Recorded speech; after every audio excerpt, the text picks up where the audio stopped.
See, where's Jan? God, I knew I forgot something this morning. No, she has been like ill since she woke up Wednesday morning, literally couldn't talk. This morning, she finally could say, hi. I know. So, yeah, so that wasn't good. So she's not here, so she doesn't spread her good cheer with you folks. So, but Beth is gonna step in, and she'll be doing just fine. I'm gonna start with church bulletins. You know, we don't do bulletins, but a lot of churches do and have. So they're back, church bulletins. Thank God. We're going to. The fasting and prayer conference includes meals. Okay, and the really Gosh, slow. Yeah. Well, and the one at the bottom of the page here, which is really funny because it's all wet and you can barely read it. It took me a while to figure out what it actually says. And it says, the sermon this morning, Jesus walks on water. The sermon tonight, searching for Jesus. It's all wet. That is just funny. What are the chances of that happening? Our youth basketball team is back in action Wednesday at 8 p.m. in the recreation hall. Come out and watch us kill Christ the King.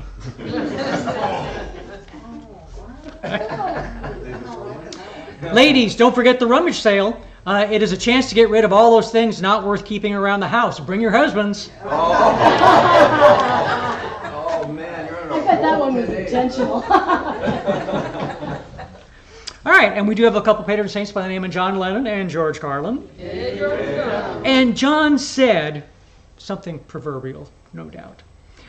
When the power of love overcomes the love of power, then the world will be at peace. Amen. So. And George, all my notes and things crossed out, and ones that I absolutely will never read out loud. So, if the cops didn't see it, I didn't do it. What can you say? What can you say? That was me growing up to some extent. You know, all of my friends were much larger than me, which is not hard to imagine. But about half of them wore leather jackets and had hair that matched. And let's just say it was an interesting group. And we'd go out all the time, just have a good time. And I was the one that kept everybody out of jail. So they wanted to do something. I say, yeah, no, let's do this instead. We could really, that's not a great idea. So they'd always let me off early and then go out and do something really stupid. Like, oh gosh, why am I even saying some of this stuff? The truth will set you free. I know. They had one of them had it was called a Triumph Herald. And it's a little four-seater, convertible, and of course the top's down, and all these guys are in the car, and they decided that they were going to flip it and roll it. Yeah, think about that for just a second. The only reason nobody got hurt was their pockets were full of beer cans. Full of beer. Oh well. So we were when we were youthful, right? You didn't do that kind of stuff, right? Oh. Yes. Yeah, see? I just admit it sometimes. There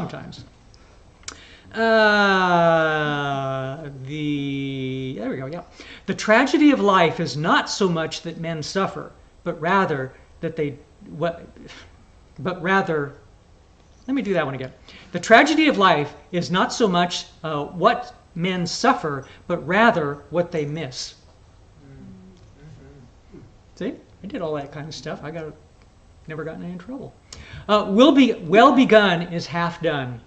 Aristotle, 384 BC. That's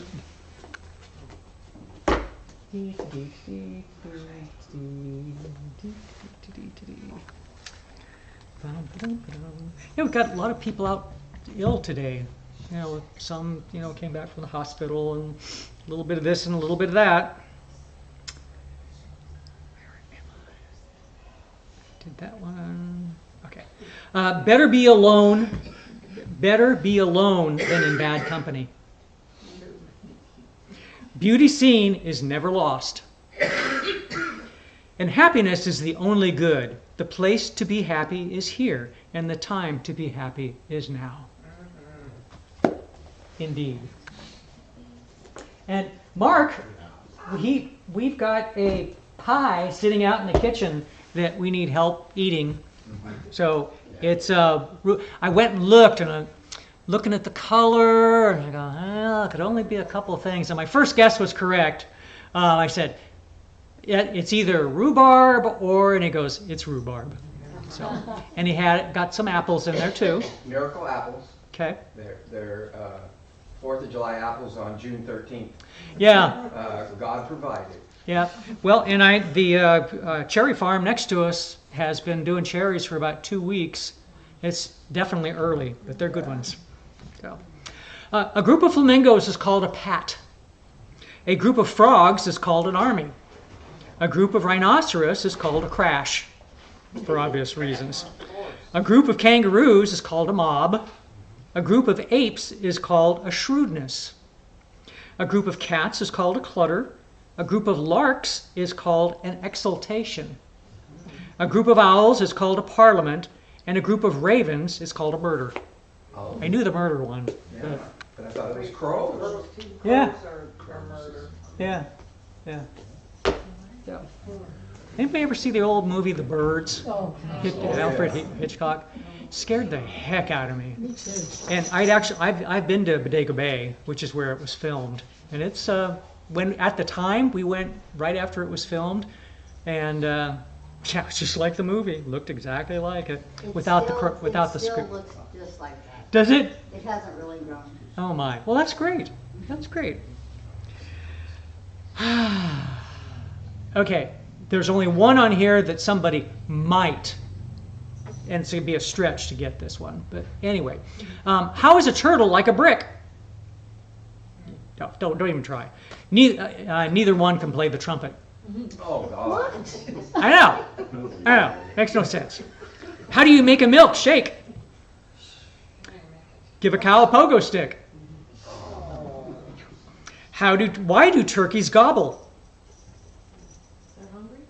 They never learn table manners. Why do skunks like Valentine's Day? Smell the roses. No. That's a stupid verse. Oh my word. Hi.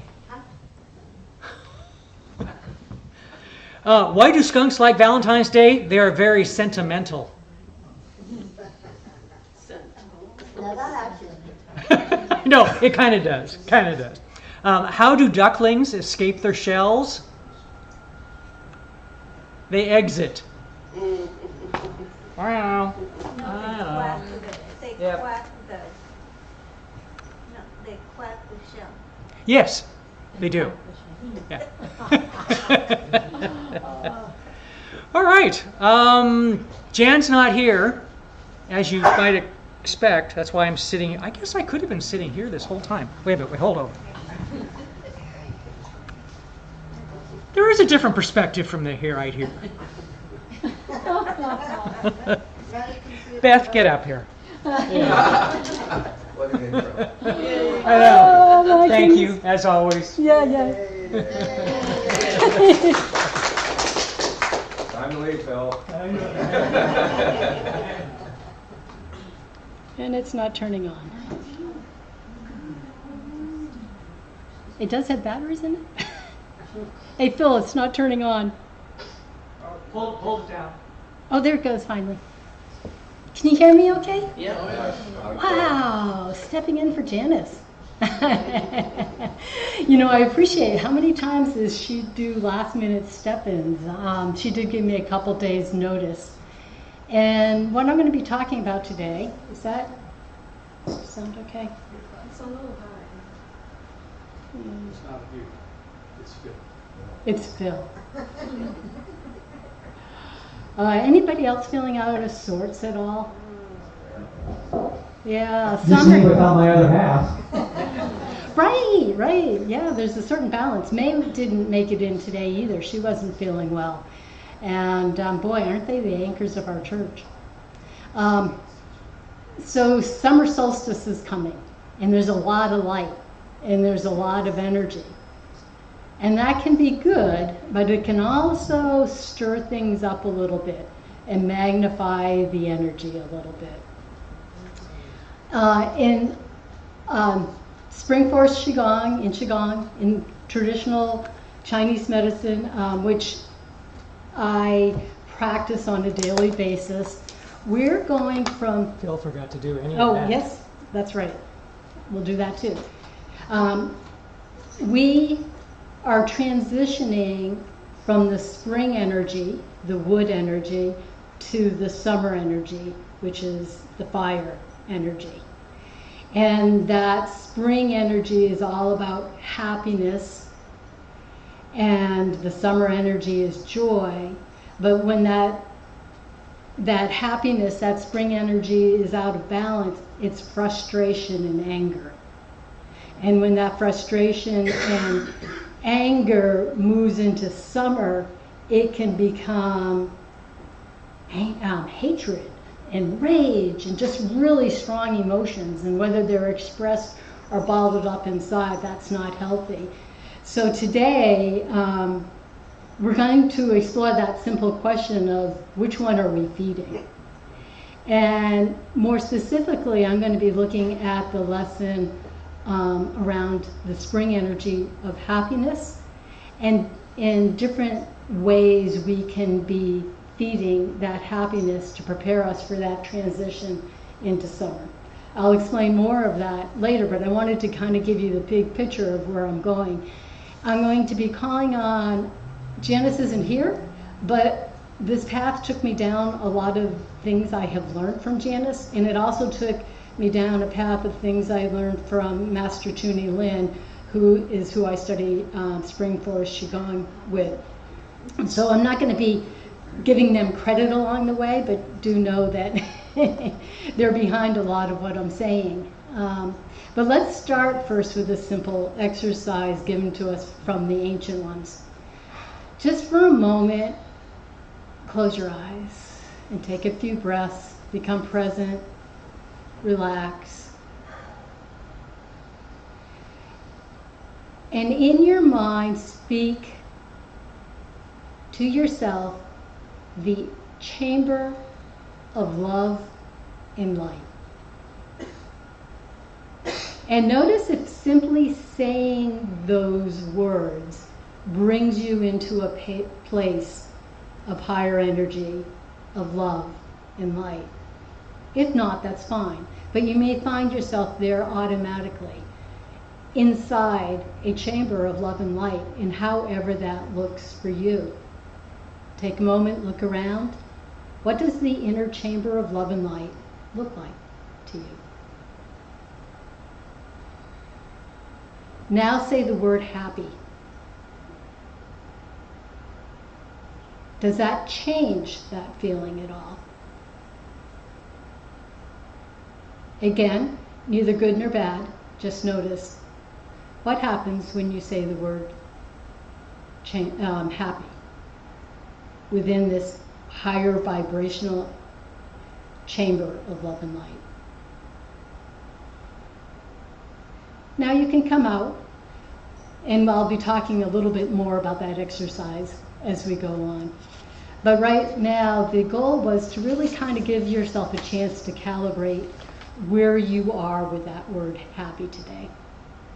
Because a few weeks ago, probably at this point, a couple weeks ago, I was not feeling very happy. I was feeling out of sorts. And I was feeling very, like I couldn't understand why I was feeling out of sorts. I had just come back from an absolutely beautiful vacation, and I'd gone to the ocean. The weather couldn't have been better. My daughter and my new grandson joined, and I was able to bring my dog. It was all just really wonderful. I was with a friend. Everything was just as beautiful and wonderful as you could hope a vacation would be. There was no wind even at the ocean, which is unusual. Yet I was feeling out of sorts, and I was finding myself gravitating towards one little incident that didn't go so well. And it was mostly my fault. I got us lost not knowing how to use my phone, GPS system, and then my dog started barking, and it made for a really stressful situation. And I was focusing on that. And I kind of stopped and I said, why of all the good things that happened am I just sitting this morning ruminating over the fact that I can't operate a cell phone very well? And I even had to admit to myself that negativity bias was kind of silly. But I really started realizing in that moment that there were other things in my life where I had used that negativity bias. And there were some things that maybe I hadn't looked at it and addressed. And so I realized that perhaps this was a bigger issue for me. And so I really brought that issue into prayer, into the chamber of love and light. And I said, what is this about?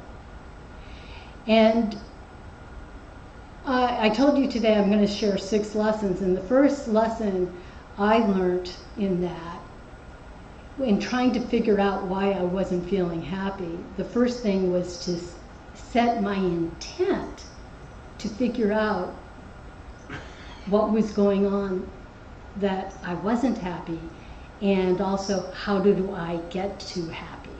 And so lesson 1, if you want to be happy, set your intent on happy. Because when you do that, the universe conspires to give you a path forward into happiness. And that leads to lesson 2, which is if you want to be happy, do happy. And how I got to that lesson, so I'm going, why am I feeling out of sorts right now? And I was guided to go to a Divine Fellowship video in July of 2017. The advice was that specific, and it seems rather odd, but that's where I was left. And it was about a message about doing happy. And I went, oh my gosh. It said, if you want to be happy, do things that make you happy. And then when you are happy, be grateful. And I think the emotion was, yes, that made me happy. And I went, wow, that's really kind of cool. It starts to move that negativity bias because you're confirming happiness and doing happy. And I went, that's the lesson I'm learning about me not feeling happy. I need to seek out things to do happy. And I sat with that overnight, and I was like, oh yeah, right. The idea of do happy, does that kind of feel a little Pollyanna to you, perhaps? It's like, just do happy. We need to be happy, happy, happy, happy, right? And I had a little bit of resistance to that. And so I said, well, that's interesting. And as luck would have it, that next morning I read another, an article that was called Hide and Seek. And let me see if I can show you this.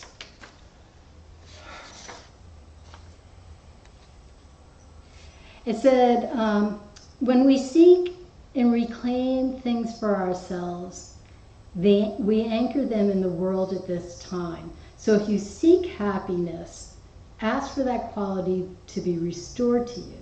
And as you seek it, you will find it.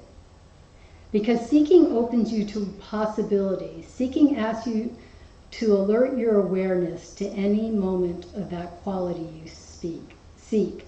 Seeking asks you to suspend expectation, and seeking asks you to awaken your perception to unlimited possibilities.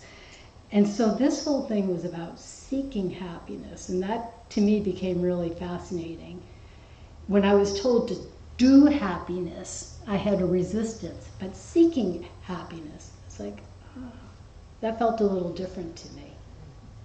And I immediately, how many people know Cindy McKay? And she has that little fluffy white dog called Happy.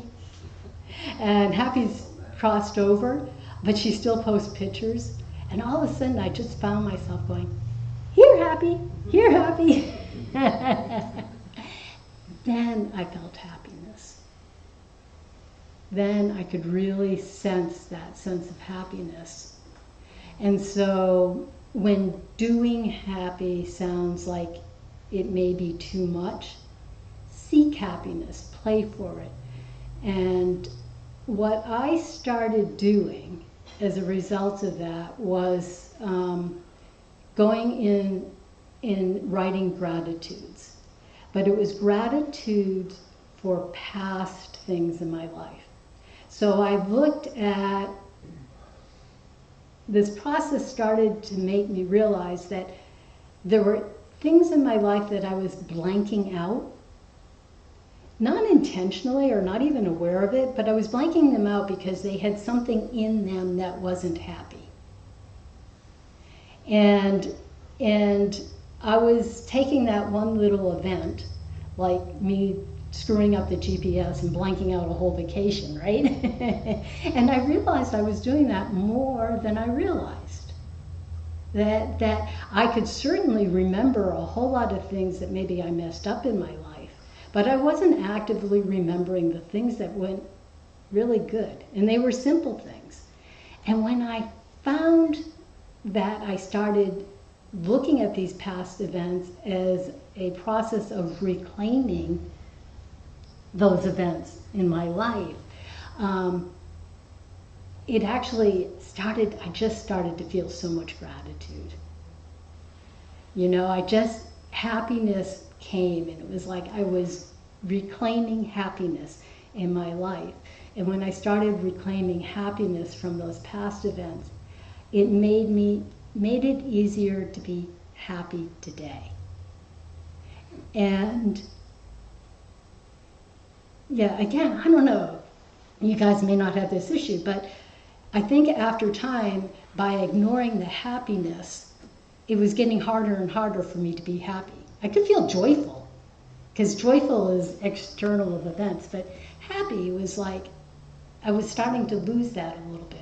So when I went back and I realized I had such a bias and I started reclaiming happy, suddenly that happiness came in. I could look at me screwing up the GPS and go, oh yeah, wasn't that silly, but boy, that was a beautiful vacation and my grandson is wonderful and the weather was great and I had great time with my friends sipping wine in the evening. You know, it was just like I could reclaim that happiness in my life.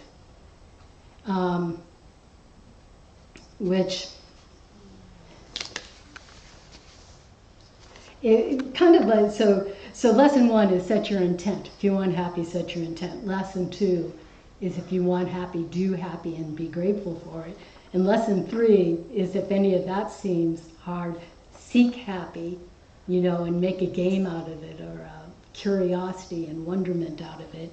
And lesson 4 probably came out of that, is really watch out for that negativity bias. Just be aware if and when you are doing that negativity bias. Which then led to what I call lesson 5, and this really goes more into that energy of happy, is to really, happiness is an energy, and in traditional Chinese medicine, happiness is fed by gratitude. So the winter energy is gratitude. It's the water element. That water element waters the trees and the plants of springtime, which is happiness. So what I was doing was going back and feeling deeply grateful for that things in my life in the past and in the present. It started watering that tree of happiness. And as that tree of happiness grows, it then drops a few of its branches, which you can gather in and make a beautiful fire from. And so that tree of happiness creates that inner spark, that inner fire of joy, of summertime. So when we say to be aware of the energy this time, that if you right now aren't tuning into that happiness.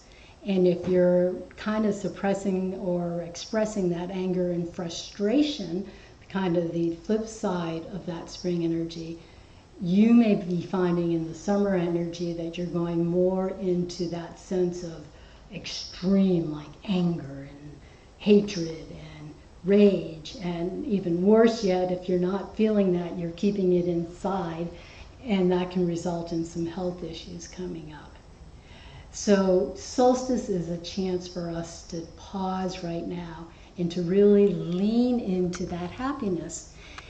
And let me be clear, that does not mean that those emotions of anger or fear are not good, that they're bad. Those are constrictive energies, and they show up in our life telling us to take action. So what happens is that if that action doesn't happen, then they bottle up, and they can cause emotional and health issues for us. So these are not good or bad energies. They're energies that just don't belong in they don't reside. We don't want them living in our body. We want them to pass through our body, to be aware of them. So it's really important that you not say, I gotta be happy, while you're suppressing, maybe you're frustrated about politics, right? And you're suppressing that because you feel like you need to be happy. No, what the energy work does is to bring that in and causing that harm to your body. So by feeding that happiness, by allowing and loving that which may be blocking the happiness, you naturally will start going into the summer and feeding that inner spark of joy and delight. And it's all about bringing your consciousness in this time of intense energy, because do remember, we're in the fire horse. So we're going into the fire season in a year of the fire horse. So there is a lot of energy to it. So the more you bring consciousness and love to all that energy, but really start feeding that happiness and that joy and that awe, the easier these transitions are going to be for you. Is that all? Yeah.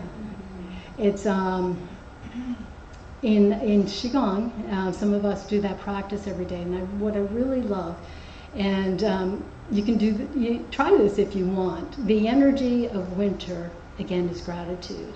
And the motion we do is just kind of put your hand to your heart. And just see if you can move into that state of gratitude. And then with each bow, just bow forward slightly and think of something you're grateful for. And let's just do that for a few movements. Just think of what you're grateful for. And for me, this feels like a pump. Do you remember those old-fashioned pumps? Right now, we are pumping up gratitude, the water of gratitude.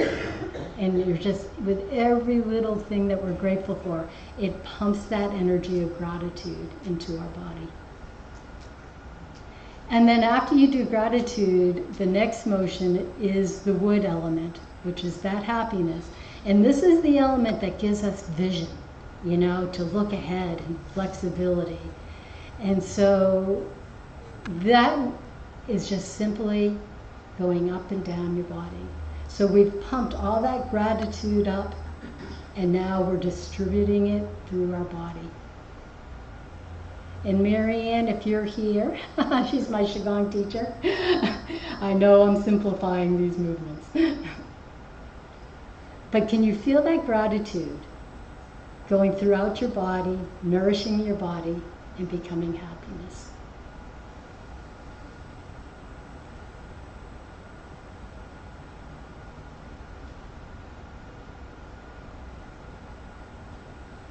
And now, bring your, I know, Mark, right? Now just kind of bring your hands in front of your navel. And the next element is joy.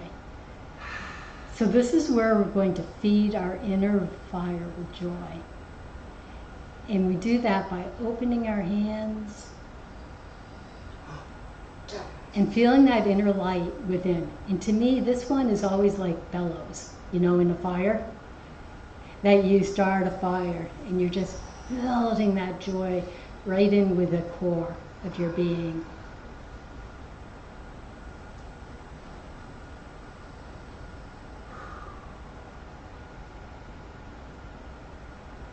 There. Do you feel a little bit different with that? Because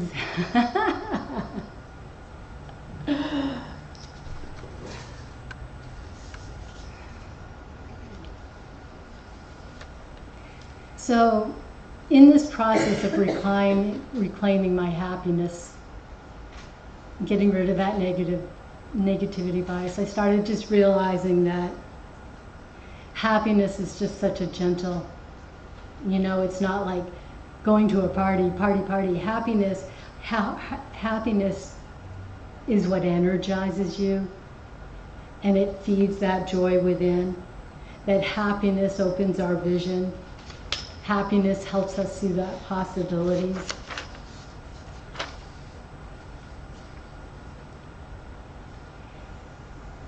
And happiness also allows that which is not happy, and loves that which is not happy, and brings light to that which is not happy. Because we want to thank that which is not happy and then say thank you for what you're doing, but allowing that energy to leave your energy system and your body. So now, with your eyes closed, let's return to the chamber of light and love.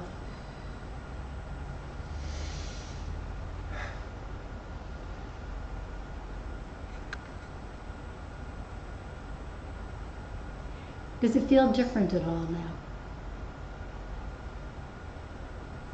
Does it seem a little bit brighter? Now, if it doesn't, you may want to ask, what can I bring light to in my body right now?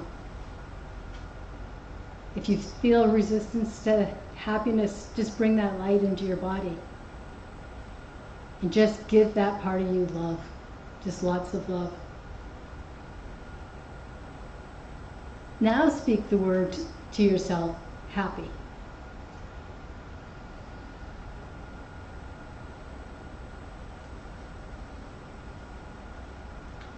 Say to yourself, I am grateful.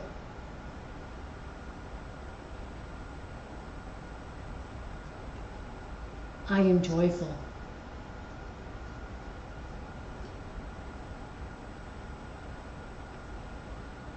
And see what that chamber of love and light appears to you now. And from what I can see looking at you is your energy is expanding out into the room right now. It's connecting, that's filling that space. So it's okay to have anger and frustration, but when you bring love and light to it, it helps transform that. Now in that place, ask, what right now can help feed happiness so that my joy may grow this summer? So what would help feed my happiness so that my joy might grow this summer? Right at this kind of dividing solstice energy. You might get an answer, or you might get a symbolic object.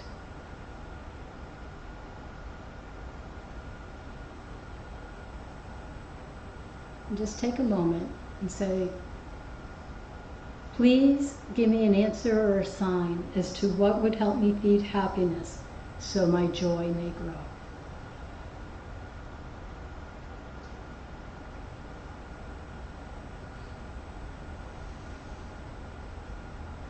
Receive whatever you get,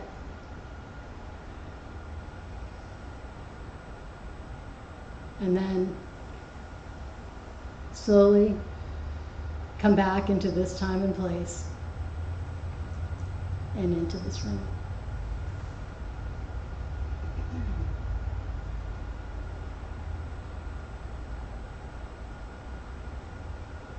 So how was your experience of that?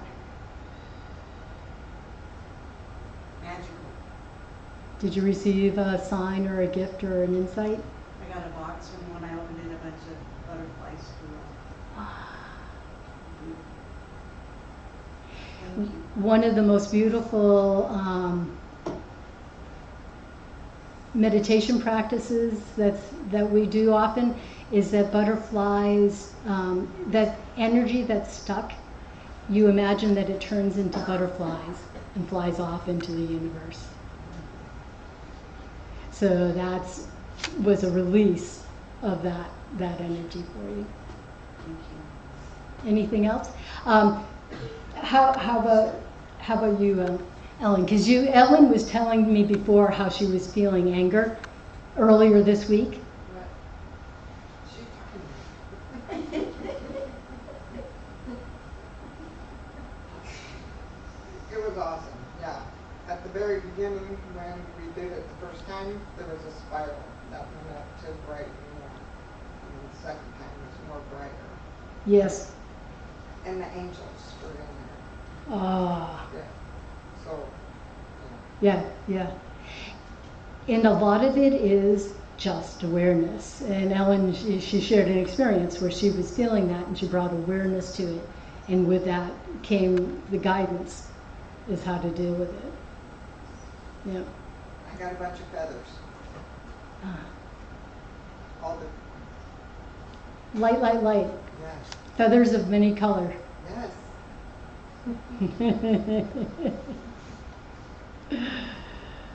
Anybody else?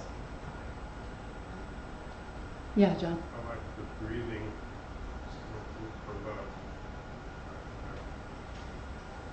kind of feel. Yeah. I know it's partly breathing, but just that motion. Doesn't that motion is called the breathing of the universe. You know, you're opening up and you're bringing all that energy into your body. And it's just expanding and doing that, so.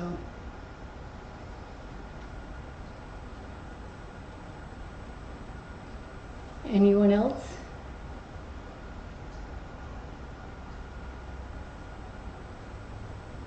So, thank you for listening.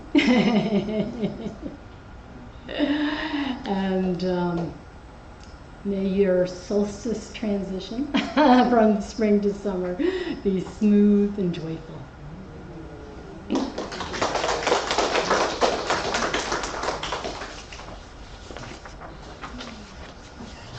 So what I do want to talk to while we're here is next week is the solstice readings.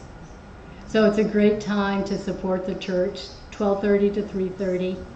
Please come in, support the church, get some readings, get some insights for the coming season. And if you have a little time afterwards, we would appreciate you moving those chairs in the back over to the side so that tables could be set up for the solstice I reading. promise Peggy will not be in the chair when you have to move it. You do? Oh, that's a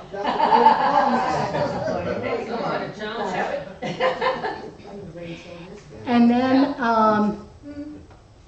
let me see, next, we're going to do a raffle basket, so if anybody happens to have some extra oracle cards or woo-woo, motivational stuff that they might want gently used to contribute to a gift basket, if you could, bring that to the church, probably at this point, right, before the solstice reading, which is 12 to 3:30.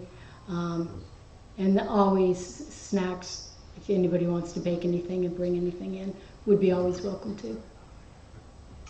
So that's it. Anything else to say with that? No? Okay. Okay, I think you're going to do communion? Sure.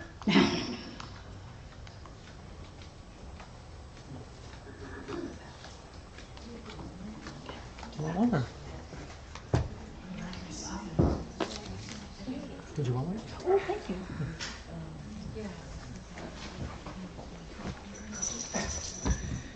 All right. Actually, we need to turn that one on. That's the only way people at home can hear anything.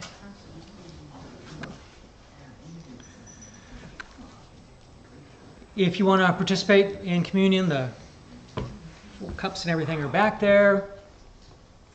Oh well. 1, 2, 3, 4, 5. Yeah. Oh, 5 seconds. Oh, at least, yeah. It was funny. I can't remember the little girl's name that's frequently in the back. She got some M&Ms last week and somehow dumped them all over the floor, accidentally. And she just looked at me and I said, 10-second rule. And she goes, huh?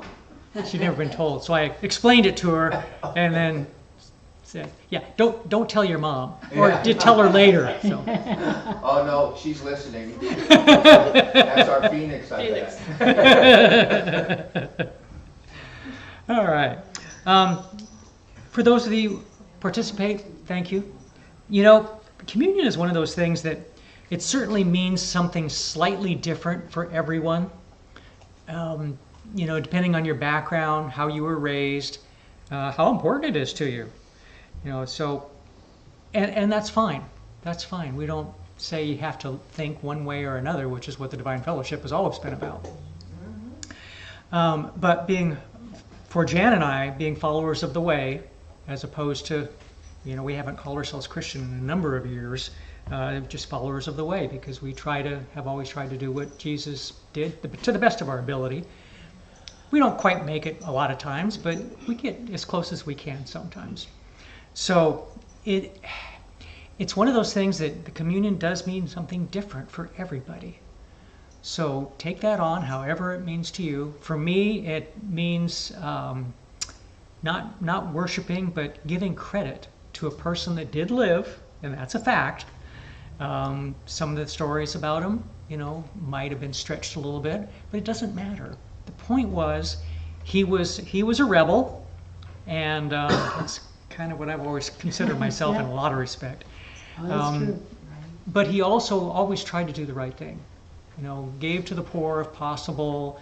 You know, talked about corruption. He just did all the good things. So, amen. You know, I heard recently that communion has evolved.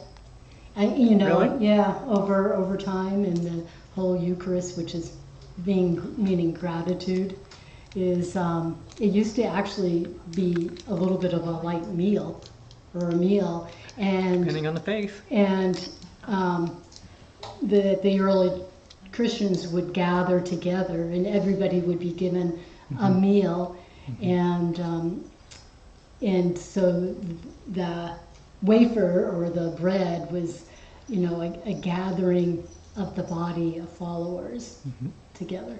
So it's like all included in whatever way. And I mean, when I was a kid, church 6 days a week, and communion every single time. So 6 days a week got hammered into my head. So it mostly came out the other side, and some of it stuck. But so, thank you so much.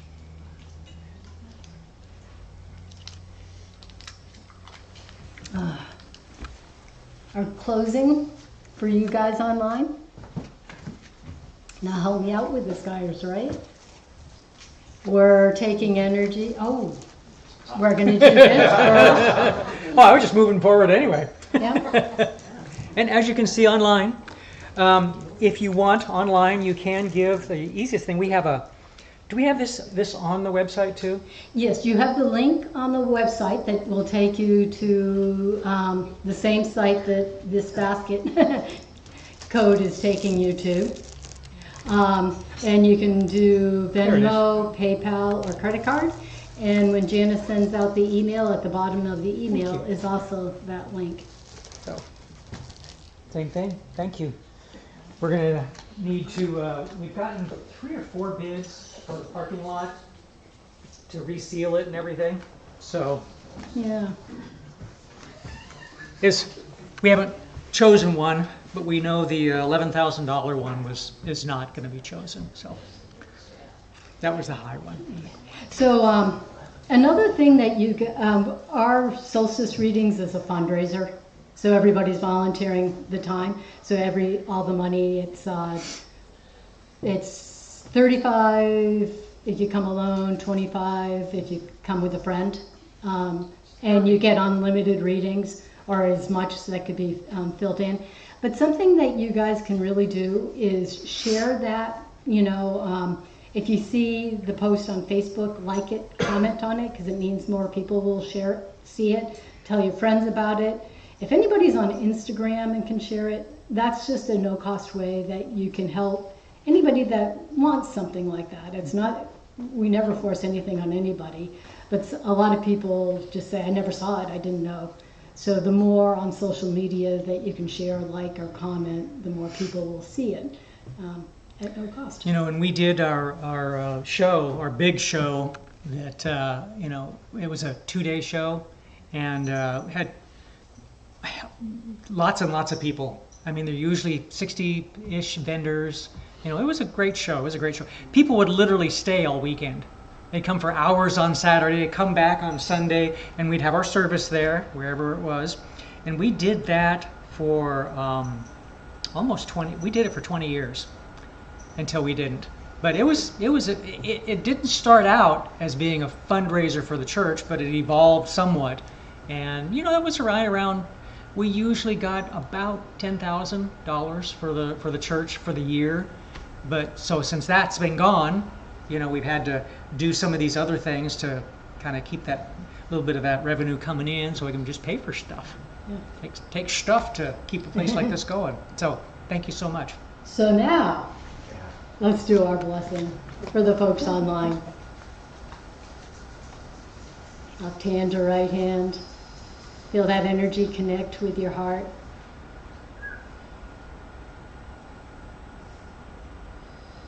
See from the right, go to the left, and it just creates this beautiful love circle. And let's bless the folks online. Have a wonderful week. Your life be a prayer.